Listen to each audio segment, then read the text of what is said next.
ابھی سورہ آل عمران کی ایک آیت کریمہ تلاوت کی گئی، وَسَارِعُوا إِلَى مَغْفِرَةٍ وَجَنَّةٍ عَرْضُهَا السَّمَاوَاتُ وَالْأَرْضُ أُعِدَّتْ لِلْمُتَّقِينَ۔ اللہ فرماتا ہے بھاگو، دوڑو اس جنت کی طرف، اس رحمت کی طرف، اس مغفرت کی طرف۔ تو تم دوڑو اللہ تبارک تعالیٰ کی رحمت، اللہ کی مغفرت اور جنت کی طرف بھاگو، جس کی چوڑائی زمین و آسمان کے برابر ہے۔ عرضها السماوات والارض، جس کی چوڑائی زمین و آسمان کے برابر ہے۔ اس جنت کی طرف، اللہ کی مغفرت کی طرف بھاگو جس کی چوڑائی زمین و آسمان کے برابر ہے۔ اعدت للمتقین، جو تیار کی گئی ہے متقیوں کے لیے، پرہیزگاروں کے لیے۔ آج کے اس جمعے میں انشاءاللہ ہم ان عملوں کا ذکر کریں گے جو بظاہر تو وہ اعمال بہت چھوٹے اور معمولی ہیں، لیکن اجر و ثواب کے لحاظ سے یہ بہت بڑے ہیں، تاکہ ماہ رمضان کی اس بابرکت ساعات میں، ان کی گھڑیوں میں، ان اعمال کے ذریعے ہم زیادہ سے زیادہ اللہ کی قربت حاصل کر سکیں اور زیادہ سے زیادہ ثواب حاصل کر سکیں۔ سیدنا عقبہ بن عامر رضی اللہ تعالیٰ عنہ راوی ہیں، کہتے ہیں نبی صلی اللہ علیہ وسلم نے فرمایا ما من مسلم یتوضأ فیحسن وضوءہ ثم یقول فیصلی رکعتین مقبل علیہما بقلبہ ووجہہ الا وجبت لہ الجنہ۔ جو شخص وضو کرے اور خوب سنوار کر اچھی طرح وضو کرے، خوب اچھی طرح وضو کرے اور پھر کھڑا ہو کر دل اور منہ سے، یعنی ظاہری اور باطنی طور پر متوجہ ہو جائے، یعنی اس طرح سے اللہ کے سامنے کھڑا ہو جائے گویا کہ اس کی توجہ بھی اللہ کی طرف ہو، دل بھی اللہ کی طرف لگا ہو اور اس کا جسم اور اعضاء بھی اللہ کی طرف ہوں۔ تو ظاہری طور پر اور باطنی طور پر گویا کہ اس طرح سے کھڑا ہو کہ اس کی نماز میں وسوسے نہ آئیں، وسوسوں سے دور ہو جائے۔ تو ظاہری اور باطنی دونوں طرف سے اللہ کی طرف توجہ ہو کر 2 رکعت نفل نماز ادا کرے تو اس کے لیے جنت واجب ہو جاتی ہے۔ اس کے لیے کیا واجب ہو جاتی ہے؟ جنت واجب ہو جاتی ہے۔ اس حدیث کو امام مسلم نے ایسے ہی حدیث نمبر 234 نمبر پر ذکر کیا ہے۔ وضو کے بعد دعا پڑھنے سے جنت کے 8 دروازے کھول دیے جاتے۔ سیدنا عقبہ بن عامر رضی اللہ تعالیٰ عنہ سے روایت ہے، نبی صلی اللہ علیہ وسلم نے فرمایا جو شخص پورا وضو کرے، اچھی طرح سے پورا وضو کرے اور پھر کہے اشہد ان لا الہ الا اللہ و اشہد ان محمدن عبدہ و رسولہ، تو اس کے لیے جنت کے 8 دروازے کھول دیے جاتے ہیں، وہ جس سے چاہے داخل ہو جائے۔ اس حدیث کو بھی امام مسلم نے مسلم شریف میں ایسے ہی ذکر کیا ہے۔ معلوم ہوا کہ ہمیں وضو کس طرح کرنی چاہیے۔ وضو کے اندر ہمیں خوب خشوع خضوع اہتمام کے ساتھ کرنا چاہیے۔ عموماً ہم دیکھتے ہیں کہ وضو میں ہم جلد بازی کرتے ہیں، بعض لوگ اچھی طرح اپنی چہرے کو نہیں دھوتے، بعض لوگ ہاتھ نہیں دھوتے، بعض لوگ پیر نہیں دھوتے، اور بعض لوگوں کو وضو کے اندر مسح کیسے کرنا ہے اس کا علم نہیں ہے۔ لہٰذا اس کا علم سیکھیں، اس کے آداب سیکھیں اور وضو کو خوب خشوع خضوع کے ساتھ پورے اہتمام کے ساتھ کریں۔ فرض نماز کے لیے مسجد میں حاجی، مسجد میں جانے والا حج کا ثواب حاصل کرتا ہے۔ سیدنا ابو امامہ رضی اللہ تعالیٰ عنہ سے مروی ہے، نبی صلی اللہ علیہ وسلم نے فرمایا کہ جو آدمی جماعت سے فرض نماز پڑھنے لگتا ہے، فرض نماز جماعت کے لیے، فرض نماز کے لیے نکلتا ہے تو اس کا ثواب حج کے برابر ہے، اور جو نفل نماز کے لیے نکلتا ہے تو اس کا ثواب عمرے کے برابر ہے۔ اس حدیث کو صحیح الجامع کے اندر حدیث نمبر 6556 نمبر پر ذکر کیا گیا ہے۔ معلوم ہوا کہ بغیر کسی عذر کے، بغیر کسی شرعی عذر کے مسجد میں نماز نہ پڑھنا یہ انسان کے لیے ہلاکت ہے۔ اللہ کے نبی صلی اللہ علیہ وسلم نے ایسے لوگوں کے گھروں کو جلا دینے کا ارادہ کیا جو لوگ بغیر کسی عذر کے مسجد میں آ کر نماز نہیں پڑھتے، فرض نماز مسجد کے لیے جماعت کے ساتھ۔ لہٰذا یہ عادت بھی ہمارے اندر ہے کہ ہم سونے کے اندر، سونے کی سستی اور غفلت میں ہم نمازوں کو ترک کر دیتے ہیں اور سوچتے ہیں کہ ہم بعد میں پڑھ لیں گے۔ یہ دراصل مومن کی علامت اور مومن کی نشانی نہیں ہے۔ ہمیں چاہیے کہ ہم مسجد میں آ کر نماز ادا کریں، جیسا کہ حدیث سے معلوم ہوا کہ فرض نماز کے لیے اگر آپ آتے ہیں تو یہ حج کے برابر ہے، اور نفل کی آتے ہیں تو یہ عمرہ کے برابر ہے۔ ایک دوسری روایت میں ہے کے ساتھ یہ بھی وضاحت ہے کہ فرض نماز پڑھنے کے لیے گھر سے وضو کر کے جانا سیدنا ابو امامہ رضی اللہ تعالیٰ عنہ سے مروی ہے، نبی صلی اللہ علیہ وسلم نے فرمایا جو شخص اپنے گھر سے وضو کر کے فرض نماز پڑھنے کے لیے نکلتا ہے تو اس کا اجر احرام والے حاجی کی طرح ہے، احرام والے حاجی کی طرح ہے۔ سنن ابی داؤد حدیث نمبر 558 نمبر پر اس کو ذکر کیا گیا ہے۔ مسجد میں دینی تعلیم کے لیے جانے کا ثواب کیا ہے؟ مسجد میں دروس ہو رہے ہیں، مجلس لگی ہے اور درس ہو رہے ہیں، درس سننے جانے کے لیے اس کا کیا ثواب ہے؟ عموماً تو مسجد میں لوگ حال یہ ہے کہ درس ہونے کے لیے نکل لیتے ہیں، نماز پڑھے اور درس سننا پسند نہیں کرتے اور چلے جاتے ہیں۔ جو کوئی صرف درس سننے کے لیے مسجد میں آتا ہے اس کا کیا ثواب ہے؟ سماعت فرمائیں، آپ صلی اللہ علیہ وسلم کا فرمان ہے جو مسجد کی طرف علم حاصل کرنے یا علم سکھلانے کے لیے آیا، دروس ہو رہے ہیں سننے کے لیے آیا یا علم سیکھنے سکھلانے کے لیے آیا تو اس کے لیے نکلتا ہے تو اسے مکمل حج کے برابر ثواب ملتا ہے، مکمل حج کے برابر اس آدمی کو ثواب ملتا ہے۔ صحیح ترغیب حدیث نمبر 86 یعنی 86 نمبر کی حدیث ہے۔ 2 رکعتیں دنیا اور مافیہ سے بہتر ہے۔ ام المومنین سیدہ عائشہ صدیقہ رضی اللہ تعالیٰ عنہ بیان کرتی ہیں کہ پیارے نبی صلی اللہ علیہ وسلم نے فرمایا کہ فجر کی 2 رکعت سنت پوری دنیا اور جو کچھ اس میں ہے ان سب سے بہتر ہے۔ اس حدیث کو امام مسلم نے ایسے ہی حدیث نمبر 725 نمبر پر ذکر کیا ہے۔ 2 نمازوں سے پوری رات کے قیام کا ثواب ملتا ہے۔ عبد الرحمن بن ابی عمرہ رضی اللہ تعالیٰ عنہ سے مروی ہے سیدنا عثمان بن عفان مسجد میں آئے، بعد نماز مغرب اور اکیلے بیٹھ گئے، میں ان کے پاس جا بیٹھا، انہوں نے فرمایا اے میرے بھتیجے، میں نے کہا رسول اللہ صلی اللہ علیہ وسلم سے سنا ہے کہ آپ صلی اللہ علیہ وسلم فرماتے تھے جس نے عشاء کی نماز با جماعت سے پڑھی تو گویا آدھی رات تک نفل پڑھتا رہا، یعنی ایسا ثواب وہ پائے گا، اور جس نے صبح کی نماز با جماعت سے پڑھی تو گویا وہ ساری رات نماز پڑھتا رہا۔ اس حدیث کو امام مسلم نے حدیث نمبر 656 پر ذکر کیا ہے۔ تو معلوم ہوا با جماعت عشاء کی نماز پڑھنے والا اور با جماعت فجر کی نماز پڑھنے والا ایسا ہے گویا کہ پوری رات وہ عبادت میں رہا، پوری رات اس کو نفل نماز پڑھنے کا ثواب ہوگا۔ اب ہم میں سے کتنے لوگ ہیں جو عشاء اور فجر کی نماز با جماعت پڑھتے ہیں؟ ہم میں سے بہت کم ہی لوگ ہیں جو عشاء اور فجر کی نماز با جماعت پڑھاتے ہیں۔ تو ہر قدم کے بدلے 1 سال کے روزوں کا اور قیام کا ثواب۔ حضرت اوس بن اوس سے کہتے ہیں کہ رسول اللہ صلی اللہ علیہ وسلم نے فرمایا جس نے جمعہ کے دن غسل کیا، جس نے جمعہ کے دن غسل کیا اور غسل کرایا، غسل کیا اور آپ کے بچے ہیں، بچیاں ہیں، جو بھی ہیں، بیوی ہے، ان کو غسل کرنے پر آمادہ کیا یعنی غسل کرایا اور سویرے پہنچا یعنی جلدی پہنچا۔ کتنے لوگ ہیں جو جلدی پہنچے ہیں؟ امام کے چڑھ جانے کے بعد یہاں تک کہ جب خطبہ اختتام پر ہوتا ہے، جماعت کھڑی ہو جاتی ہے، تب کتنے لوگ ہیں جب پوری مسجد بھرتی ہے۔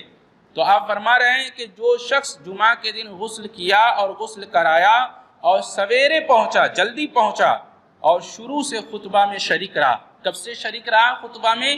شروع سے شریک رہا، امام کے قریب بیٹھا، امام کے قریب بیٹھا اور غور سے خطبہ سنا۔ خطبے کے درمیان اس نے کسی قسم کا لغو کام نہیں کیا، غور سے خطبہ سنتا رہا اور خاموش رہا، شور نہیں مچایا، تو اسے اس کے ہر قدم کے بدلے 1 سال کے صیام یعنی 1 سال کے روزے اور رات کے قیام کا ثواب، رات میں تہجد قیام کا ثواب اس کو ملے گا۔ اس حدیث کو سنن ترمذی میں حدیث نمبر 496 نمبر پر امام ترمذی نے ذکر کیا ہے۔ علامہ البانی نے اس حدیث کو صحیح کہا ہے۔ کیا معلوم ہوا کہ جمعہ کے دن ہمیں ان عملوں کا کتنا بڑا ثواب ہے کہ اللہ تبارک و تعالیٰ پورے سال صیام یعنی کہ پورے سال روزہ رکھنا اور پورے سال قیام کرنا، راتوں کو قیام کرنے کے برابر اللہ تبارک و تعالیٰ اس آدمی کو ثواب عطا فرماتا ہے جو ان عملوں کا پابند ہو، بہت غسل کرے، جمعہ کی تیاری کرے، غسل کرائے، اس کے ساتھ سویرے پہنچے، جلدی پہنچے، شروع سے خطبہ میں شریک رہے، امام کے قریب بیٹھے، غور سے خطبہ سنے، خاموش رہا، تو اسے ہر قدم کے بدلے 1 سال کے صیام اور رات کے قیام کا ثواب اللہ عطا فرمائے گا۔ 7 سال کی مسافت سے جہنم سے دوری۔ سیدنا ابو سعید خدری رضی اللہ تعالیٰ عنہ فرماتے ہیں، نبی صلی اللہ علیہ وسلم نے فرمایا، جس نے اللہ تعالیٰ کے راستے میں جہاد کرتے ہوئے ایک دن بھی روزہ رکھا، اللہ کی راہ میں جہاد کرتے ہوئے ایک دن بھی روزہ رکھا، تو اللہ تعالیٰ اسے جہنم سے 70 سال کی مسافت کی دوری تک اس کو جہنم سے دور کر دے گا۔ اس حدیث کو صحیح بخاری حدیث نمبر 2840 نمبر پر ذکر کیا ہے امام بخاری نے۔ کیا معلوم ہوا؟ ایک تو ہم جہاد کا جذبہ ہی نہیں رکھتے۔ کتنے بھائی ایسے ہیں جو کہتے ہیں کہ ابھی ماحول اچھا نہیں ہے اس لیے اس پر بات نہ کی جائے۔ ماحول اچھا نہیں ہے تو کیا جب گھر میں گھس کر ماں بہنوں کو اٹھائیں گے تب ماحول اچھا ہو جائے گا، تب اس پہ بات کی جائے گی، تب اس پہ بات کیا جائے گا؟ کیوں بھائی، کیوں ڈرتے ہو آپ کو کھل کے بات کرنا ہوگا۔ آپ جتنا ڈرو گے اللہ دشمنوں کو اتنا آپ پر غلبہ دے گا، آپ کو اتنا ذلت کی موت مرے گی۔ موت سے کیا ڈرنا ہے؟ انسان کو آج نہیں تو کل مرنا ہی ہے۔ اللہ تبارک تعالیٰ نے ہر کسی کے نصیب میں موت کو لکھ دیا، کل نفس ذائقۃ الموت۔ انسان موت سے بھاگ نہیں سکتا، انسان موت سے کبھی چھٹکارا حاصل نہیں کر سکتا۔ اب آپ کو طے کرنا ہے کہ آپ کو موت شہادت کی چاہیے یا بزدلی والی، کفران اور نفاق والی موت چاہیے، یہ آپ طے کیجئے، آپ کا ایمان ہے یہ۔ تو کیوں ڈرتے ہیں؟ اللہ تبارک و تعالیٰ کے یہاں اس کی بہت پکڑ ہوگی۔ جہاں ظلم و زیادتیاں عام ہو جائے، کھلم کھلا مسلمانوں کا قتل عام کیا جائے، اور جہاں اللہ تعالیٰ کے گھروں کو توڑا جائے، وہاں ایسے ماحول میں کہا جائے کہ ان کی باتیں نہیں کیا جائے، کیسے ایمان والے لوگ ہیں؟ ان کی غیرت نہیں جاگتی۔ اللہ تبارک تعالیٰ سے دعا کریں اللہ تبارک تعالیٰ ہمیں موت دے تو شہادت کی موت دے۔ اسی طرح سے من صام یوم، جس نے اللہ تعالیٰ کے راستے میں جہاد کرتے ہوئے ایک دن کا بھی روزہ رکھا، اللہ تعالیٰ 70 سال کی مسافت کی دوری کے برابر اس کو جہنم سے دور کر دے گا۔ مکمل روزے کا اجر و ثواب۔ سیدنا زید بن خالد جوہنی رضی اللہ تعالیٰ عنہ کہتے ہیں، نبی صلی اللہ علیہ وسلم نے فرمایا، جس نے کسی روزے دار کو افطار کرایا تو اسے بھی اس کے برابر ثواب ملے گا، بغیر اس کے کہ روزے دار کے ثواب میں کسی قسم کی کوئی کمی نہیں کی جائے گی۔ اس حدیث کو امام ترمذی نے حدیث نمبر 807 نمبر پر ذکر کیا ہے۔ صدقہ و خیرات، عموماً یہ دیکھتے ہیں کہ صدقہ و خیرات کے لیے رمضان المبارک لوگ خاص کرتے ہیں، یہ غلطی ہے۔ صدقہ و خیرات کے لیے رمضان المبارک خاص نہیں کرنا چاہیے، البتہ افضل اور بہتر ہے، یہ مستحب ہے کہ اس مہینے میں صدقہ و خیرات کیا جائے۔ ایک کھجور پہاڑ کے مانند بھی بن سکتی ہے اگر اخلاص ہو تو۔ سیدنا ابو ہریرہ فرماتے ہیں، نبی صلی اللہ علیہ وسلم نے فرمایا، جو شخص حلال کمائی سے ایک کھجور کے برابر صدقہ کرے، کس کمائی سے؟ حلال کمائی سے، محنت کی کمائی سے اگر ایک کھجور کے برابر بھی صدقہ کرے، اللہ تعالیٰ صرف حلال کمائی کے صدقہ کو قبول کرتا ہے، تو اللہ تعالیٰ اسے اپنے داہنے ہاتھ سے قبول کرتا ہے۔ پھر صدقہ کرنے والے کے فائدے کے لیے اس میں زیادتی کر دی جاتی ہے، بالکل اسی طرح جیسے کوئی اپنے جانور کے بچے کو کھلا پلا کر بڑھاتا ہے اور اس کا صدقہ پہاڑ کے برابر اللہ تبارک تعالیٰ کر دیتا ہے۔ جیسے ایک چھوٹے بچے کو انسان کھلاتا پلاتا ہے اور بڑا کرتا ہے، ایسے ہی ایک انسان جب صدقہ نکالتا ہے اپنے حلال مال سے تو اللہ تبارک تعالیٰ اس صدقے کو بڑھاتا ہے، یہاں تک کہ وہ صدقہ جو آپ نے دنیا میں حلال کمائی سے ایک کھجور کے برابر نکالا تھا، اللہ تعالیٰ اس کا ثواب احد پہاڑ کے برابر دے گا، اس کو بڑھاتا رہتا ہے، اللہ بڑھاتا رہتا ہے۔ یہ آپ کے اخلاص کے اوپر ڈیپینڈ ہے، جتنی اخلاص ہوگی نیکیوں میں اتنا زیادہ اللہ تبارک تعالیٰ اس کا اجر عطا فرمائے گا۔ اس حدیث کو امام بخاری نے ایسے ہی حدیث نمبر 1410 پر ذکر کیا ہے۔ بہترین صدقہ کیا ہے؟ صدقہ بہت ساری چیزیں ہیں، سب سے بہترین صدقہ کیا ہے؟ کن پر خرچ کرنا سب سے بہترین صدقہ ہے؟ حضرت ابو ہریرہ فرماتے ہیں، نبی صلی اللہ علیہ وسلم نے فرمایا، جن دیناروں پر اجر ملتا ہے ان میں ایک دینار تو وہ ہے جسے تو اللہ کی راہ میں خرچ کرتا ہے۔ ایک خرچ کرنا تو یہ ہے کہ اللہ کے راہ میں ہم خرچ کر دیتے ہیں، اور ایک دینار وہ ہے جسے تو نے کسی کی گردن کی آزادی کے لیے، یعنی کوئی غلام ہے، کوئی بند ہے، کوئی جیل میں ہے، کوئی قید ہے، تو اس کو آزاد کرنے کے لیے خرچ کرتا ہے۔ اور ایک دینار وہ ہے جسے تو نے مسکین پر صدقہ کیا اور 1 دینار وہ ہے جسے تو نے اپنے گھر والوں پر خرچ کیا۔ ان میں سب سے عظیم اجر اس دینار کا ہے جسے تو نے اپنے گھر اپنے اہل و عیال پر خرچ کیا۔ اس حدیث کو امام مسلم نے حدیث نمبر 995 نمبر پر ذکر کیا۔ کیا معلوم ہوا؟ سب سے عظیم صدقہ یہ ہے کہ انسان اپنے گھر والوں پر خرچ کرے۔ اس کا مطلب یہ نہیں کہ صرف گھر والوں پر خرچ کرے، اس کا مطلب یہ نہیں ہے، بلکہ اس کا مطلب یہ ہے کہ ایسا نہ ہو کہ آپ گھر والوں پر خرچ نہ کریں اور باہر والوں پر لٹاتے پھریں۔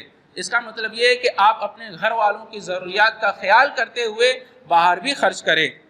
بیواؤں اور مسکینوں کی مدد یہ جہاد یا رات بھر کے قیام اور دن کے روزہ رکھنے کے برابر ہے۔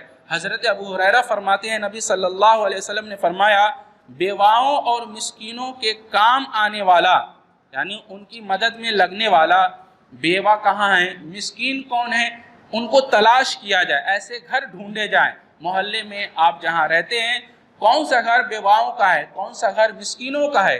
بیوہ تو جانتے ہیں بیوہ کسے کہتے ہیں، مسکین وہ ہے جو اتنا کماتا نہ ہو کہ اس کی کمائی اس کے گھر میں کافی ہو جائے، یعنی کماتا تو ہے لیکن اس کی کمائی اس کے گھر میں کافی نہیں ہوتی، خرچ زیادہ ہے اور آمدنی کم ہے، ایسا ہر گھر مسکین کے زمرے میں آئے گا۔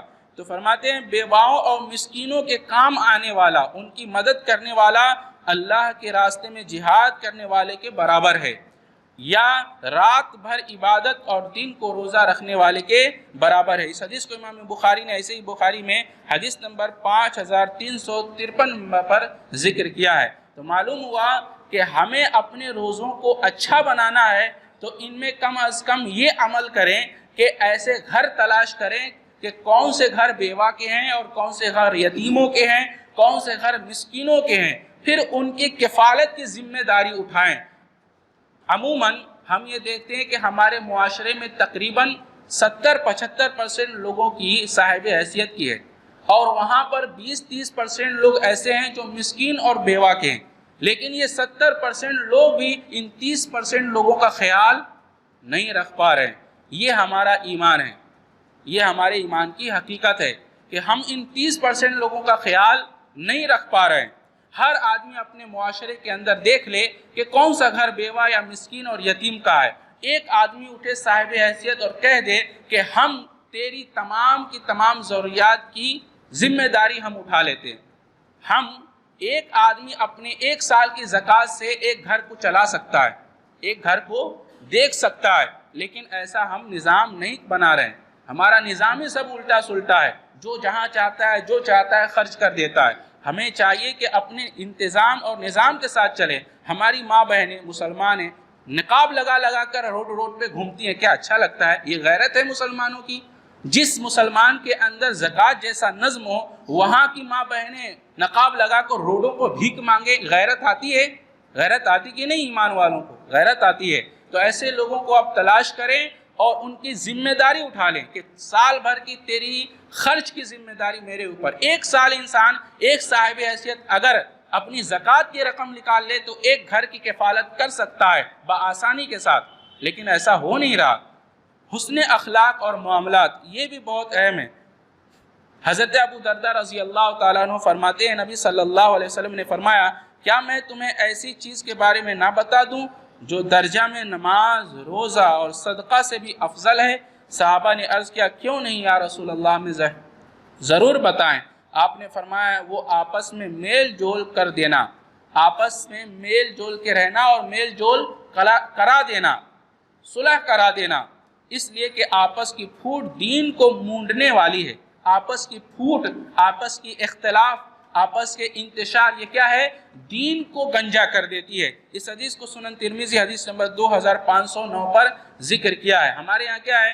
ہمارے یہاں حال یہ ہے کہ ہر کوئی ایک دوسرے کی ٹانگ کھینچنے میں لگا ہوا ہے، اور لوگوں کو قید و بند کا بہت خوف ہے۔ اپنے بھائی کی خبر، اپنے بھائی کی، اپنے پڑوسی کی، اپنے مسلمان بھائی کی خبر لے جا کر پہنچاتے ہیں۔ یہ بہت بڑی مکاری ہے، بہت بڑی منافقانہ حرکت ہے، آدمی کو باز آ جانا چاہیے۔ اللہ کے نبی نے فرمایا صلح کرا دو، اور دیکھو آپس میں اختشار، اختلاف اور ان فتنوں میں نہ پڑو، کیونکہ یہ دین کو مونڈ دینے والی ہے، دین کو گنجا کر دیتی ہے۔ اسی طرح سے لوگوں کے لیے آسانی پیدا کرنا اللہ تعالیٰ کی طرف سے آسانی ہے۔ ہم چاہتے ہیں کہ ہمارے معاملات آسان ہو جائیں، ہم جس کام میں ہاتھ لگائیں وہ کام ہمارا سفل ہو جائے، کامیاب ہو جائے۔ اس کے لیے کیا کرنا چاہیے؟ آئیے دیکھتے ہیں۔ سیدنا عبداللہ بن مسعود رضی اللہ تعالیٰ عنہ فرماتے ہیں، نبی صلی اللہ علیہ وسلم نے فرمایا، تم سے پہلے والے لوگوں میں سے ایک آدمی کا حساب لیا گیا تو اس کے نامہ اعمال میں اس کے سوا کوئی نیکی نہیں تھی کہ وہ لوگوں سے میل جول کر کے رکھتا تھا اور خوشحال تھا۔ لوگوں سے کیا کرتا تھا؟ اس نے اخلاق سے ملتا جلتا تھا، مسکرا کر ملتا تھا، لوگوں کو خوش رکھتا تھا، لوگوں سے خوش رہتا تھا، تو میل جول کر کے رکھتا تھا اور خوشحال تھا۔ چنانچہ وہ اپنے نوکروں سے کہہ رکھا تھا، حکم دے رکھا تھا کہ تنگ دست کوئی آدمی تنگ دست سے تجاوز نہ کرنا، کوئی آدمی تنگ دست ہو تو اس سے زبردستی نہ کرنا۔ اللہ عز و جل نے فرمایا، ہم اس کی نسبت اس عفو و درگزر، اس معاف کرنے کے بدلے زیادہ حقدار ہیں کہ ہم اس کو معاف کر دیں۔ دراصل یہ لوگوں کو قرض دیا کرتا تھا، اور مقروض آدمی کے لیے جب قرض وصول کرنے کی بات آتی تو کہہ رکھا تھا اپنے نوکروں سے کہ دیکھنا، جو آدمی تنگ دست ہوگا، جو آدمی لاچار ہوگا، جو آدمی مجبور ہوگا، تو قرض لینے کے لیے اس سے زبردستی نہ کرنا، بلکہ اس کو درگزر کرنا، معاف کرتے چلنا۔ اگر دینے کی سکت نہیں رکھتا، معاف کر دینا۔ تو اللہ تبارک تعالیٰ سے جب وہ ملا تو اللہ تبارک تعالیٰ فرماتا ہے کہ میں تم سے زیادہ درگزر کرنے والا اور معاف کرنے والا ہوں۔ اللہ نے اس کے سارے گناہ معاف کر دیے۔ اللہ اکبر! کتنی بڑی بات ہے، کتنی بڑی بات ہے یہ نا، کہ ایک آدمی ایک تو قرض دیتا ہے، لوگوں کے کام آتا ہے، نرمی سے اس سے طلب کرتا ہے، لیکن دیکھتا ہے کہ وہ آدمی میرا قرض لوٹانے کی سکت اور طاقت نہیں رکھتا تو اس سے درگزر کرتا ہے، اس کو معاف کرتا ہے۔ اللہ تبارک تعالیٰ نے صرف اس ادا کی وجہ سے، اس نیکی کی وجہ سے اس کو بخش دیا، اسے معاف کر دیا۔ اس حدیث کو امام مسلم رحمہ اللہ علیہ مسلم شریف حدیث نمبر 1561 نمبر پر ذکر کیا ہے۔ ہمارے یہاں جو معاشرے کے اندر قرض کا ماحول نہیں ہے، اس کی وجہ سے سود کا دروازہ کھل گیا ہے۔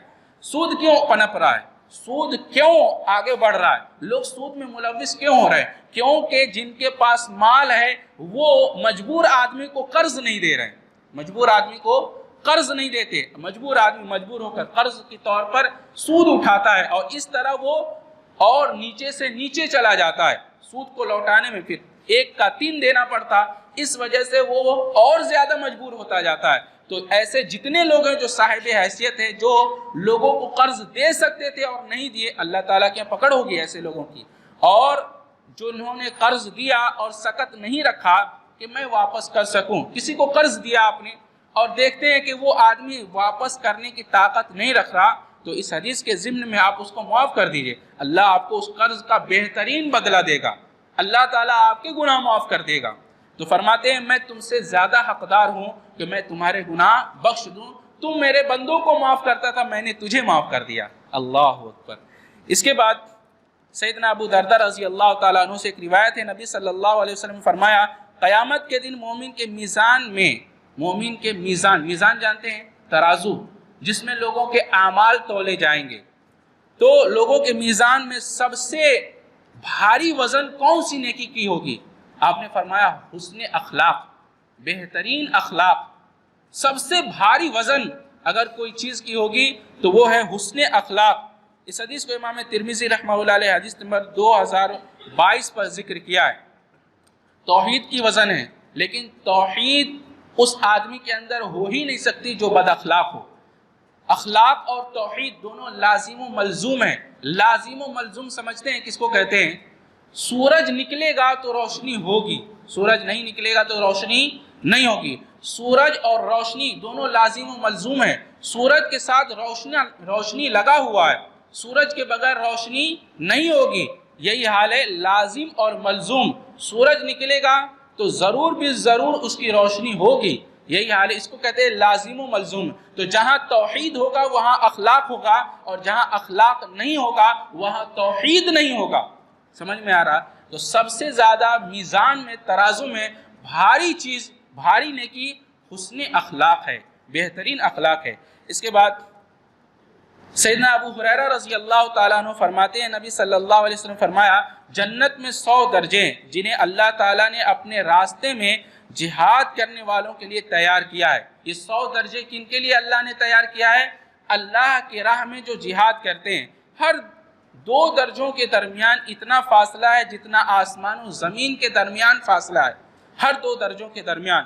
بس جب تم اللہ سے سوال کرو تو جنت الفردوس کا سوال کرو، کیونکہ وہ درمیانہ درجے کا جنت ہے اور بلند ترین ہے، اور اس کے اوپر رحمان کا عرش ہے۔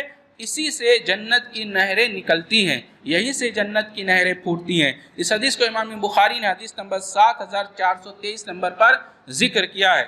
70 سال تک نماز پڑھنے سے بہتر عمل کون سا ہے؟ سیدنا ابو ہریرہ فرماتے ہیں، کہتے ہیں کہ صحابہ میں سے ایک آدمی کسی پہاڑی کی گھاٹی سے گزرا جس میں میٹھے پانی کا سا ایک چھوٹا سا چشمہ تھا۔ وہ جگہ اور چشمہ اپنی لطافت کی وجہ سے اسے بہت پسند آیا۔ اس نے کہا، سوچا کاش میں لوگوں سے الگ تھلگ ہو کر اس گھاٹی میں قیام پذیر ہو جاتا، لیکن میں ایسا ہرگز نہیں کروں گا یہاں تک کہ رسول اللہ صلی اللہ علیہ وسلم اس کی اجازت ہمیں طلب کر دیں، اجازت دے دیں۔ تو آپ صلی اللہ علیہ وسلم سے اس کا تذکرہ کیا گیا، کہا گیا، تو آپ نے فرمایا کہ ایسا نہ کرنا، اس لیے کہ تم میں سے کسی کا اللہ کے راستے میں کھڑا رہنا، اللہ کی راہ میں، اللہ کے راستے میں کھڑا رہنا اپنے گھر میں 70 سال نماز پڑھنے سے زیادہ بہتر ہے۔ کیا تم لوگ نہیں چاہتے ہو کہ اللہ تمہارے گناہوں کو بخش دے اور تم کو جنت میں داخل کر دے؟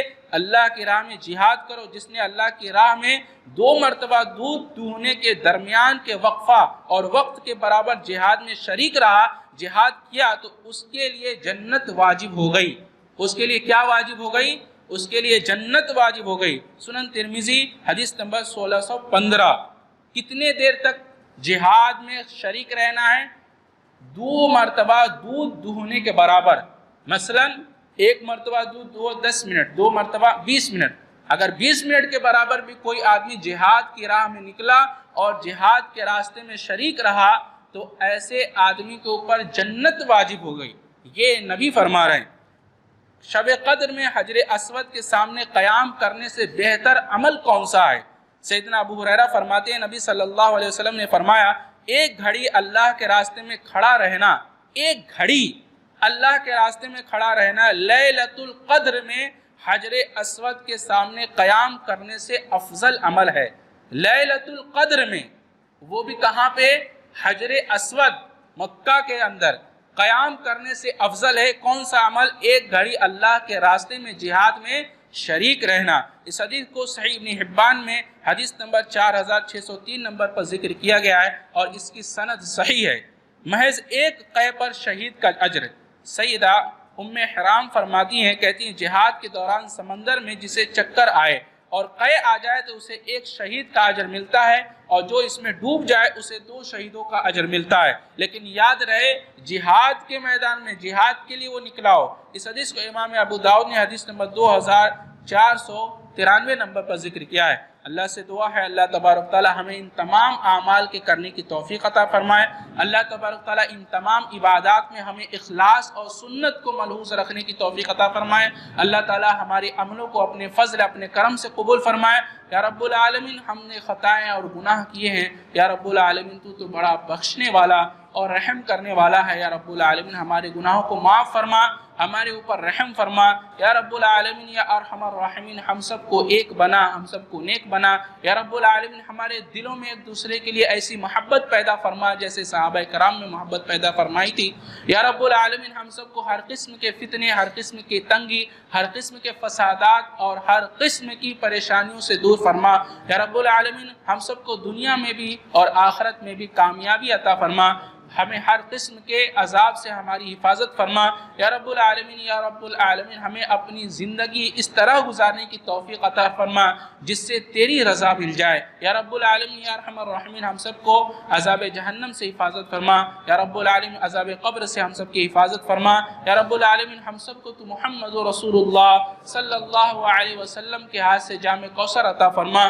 ہم سب کو محمد رسول اللہ صلی اللہ علیہ وسلم کی شفاعت عطا فرما۔ ہم سب کو جنت میں جنت الفردوس عطا فرما۔